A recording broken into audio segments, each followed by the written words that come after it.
Hi, hello, welcome again sa channel na ito.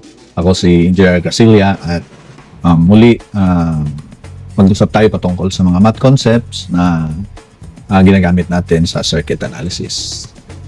So meron akong ipapakita sa inyo at ang sabi dito ay prove cosine 3 theta is equal siya sa 4 cosine cube theta minus 3 cosine theta. At gamitin natin yung De Moivre's theorem. Okay? So, i-prove natin kung ano yan, equal. Ito nga ba yung relationship na yan using De Moivre's theorem. So, ano ba yung De Moivre's theorem?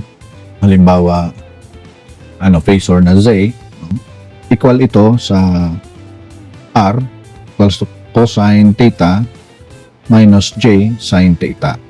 Meron tayong real part at saka yung imaginary part niya. So, yung ginagamit ko rito, yung notation natin ay yung J, yan yung imaginary, is equals to J, no?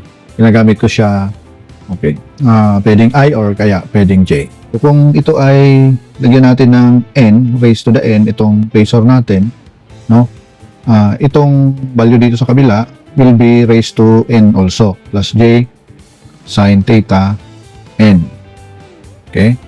Raised to N. Lahat ng yan will be raised to N. So, therefore, yung Zn natin is equal to R to the N. Tapos, yung cosine natin will mamultiply yung angle niya ng kung anong ni-raise up natin, anong power ni-raise up natin. So, N theta plus J sin N theta. So, yan yung naalala natin sa De Moivre's theorem. No? So, yung concept na ito, ilagay lang natin dyan sa gilid. No? So, i-prove natin to. So, ang pangyari, makikita natin, base dito sa observation natin na yung cosine n theta, cosine n theta, yung theta natin, multiply natin sa n, ay ito yon. So, therefore, masasabi natin na yung n natin dito, yung n natin is equals to 3. So, therefore, pwede tayong magsabi ng cosine theta plus J sin theta raised to the third power. Yun. Okay? Para mas madali yung ating pag-evaluate itong part na ito, so gagawin natin siyang X. At itong part na ito, gagawin natin siyang Y. So, mangyari, yung X natin is equals to cosine theta at saka yung Y natin is J sin theta. So, ang equation natin ngayon is X plus Y cube. No? Na ito ay nagbibigay sa atin ng pag-multiply ng X plus Y quantity times X plus Y quantity times X plus Y quantity. Diba? So, para simplify pa natin, pwede naman natin i-multiply itong dalawa at ibibigyan tayo ng X squared plus 2XY plus y squared. Okay? So, times x plus y. So, ito naman ang i-multiply natin.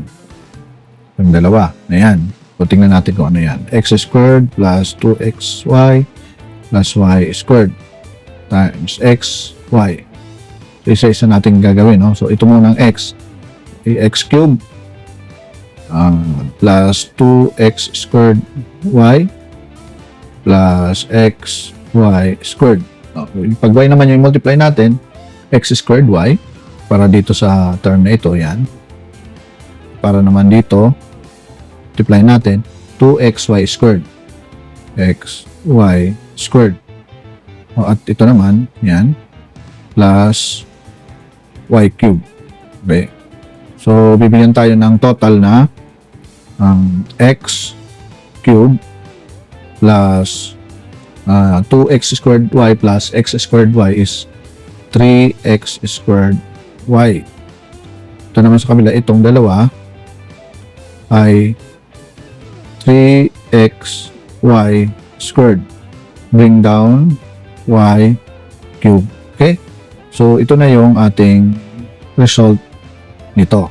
Okay? So, alisin muna natin to. Delete natin. So, ito kunin natin. So, yan yung ano nito. Pwede natin naman ilagay dito yan. Okay? Equals. Tapos, isubstitute natin yung value ng ating x and y. So, yan. So, x cube, yan ay cosine cube theta. Ito naman, okay? So, 3 plus 3 x squared, that is cosine squared theta. Yung y natin is j sine theta.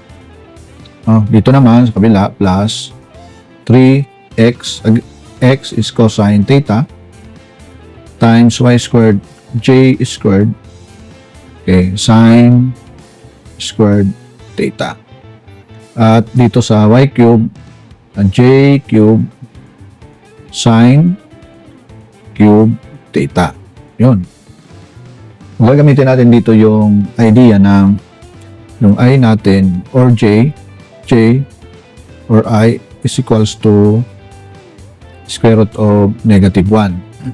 So, pag meron tayong j squared, yan ay negative 1.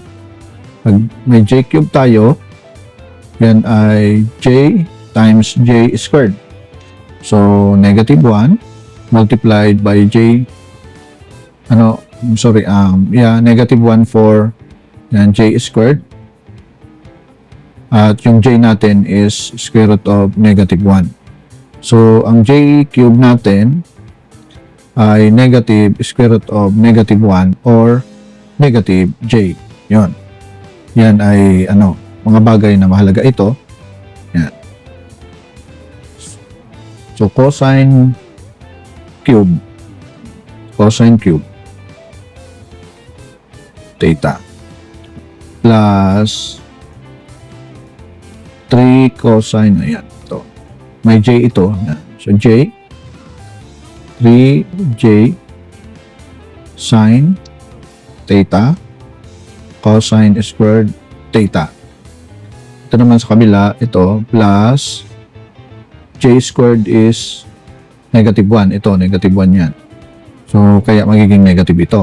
Negative 3, okay, cosine theta sine squared theta.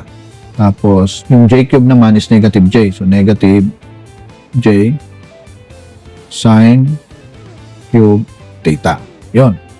So, ito, blue, ito, at saka yan, ay imaginary. At ito naman, ang real part. Pwede nating lagyan ng siguro ito yung real part, at saka ito yung imaginary. Now, i-group po natin yung mga real part. Real part niya is cosine cube theta minus 3 cosine theta sine squared theta. At yung imaginary part ay ito naman, plus 3, sige, ano natin yung j, factor natin yung j sa labas, j, yan. So, 3 sine theta cosine squared theta minus sine cube theta. Yun. Since cosine 3 theta is a real part. Okay? So, yung IDD lang natin ay itong real part lang. Ito. Kaya pwede natin i-equate siya dyan. Diba? So, ang sabi doon, nakuha na natin na yung 3 theta natin, ito, is raised to the third power. Yan, raised to the third power. Okay? So, therefore, yung cosine 3 theta natin is equals to cosine cube theta minus 3 cosine theta sine squared theta. Okay? So, ngayon, tingnan natin nga kung ito ay equal dito. Yan. Dito sa lahat ng yan. Tingnan natin. So, yun. So, cosine 3 theta Yun. Yan, pwede nating anuhin, cosine 3 theta, 3 cosine theta. So, pwede dito, 1 minus cosine squared theta. Galing ito sa identity na sine squared theta plus cosine squared theta equals 1. Yan yung identity na ginamit natin. So, sulat natin. Cosine 3 theta. Okay. Kopya lang. Cosine 3 theta minus distribute 3 cosine theta plus 3 cosine cube theta. Distribute natin ito, no? Dito at saka dyan. So, anong makikita natin? Again, cosine 3 theta is equals to cosine cube theta, tapos 3 cosine cube theta is 4 cosine cube theta minus 3 cosine theta. Yun. So, nakita po natin na ito ay equivalent po dito. So, na-prove natin, ano? Okay. So, therefore, ito na yung proof natin.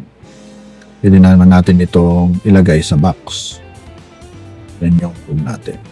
Okay? So, lagyan natin ang check. Okay. We're using De Moivre's theorem. So, yun lang. Napakadali. Maraming salamat. At nawa i-subscribe nyo ito at maglagay po kayo ng comment dyan sa comment section. Thank you.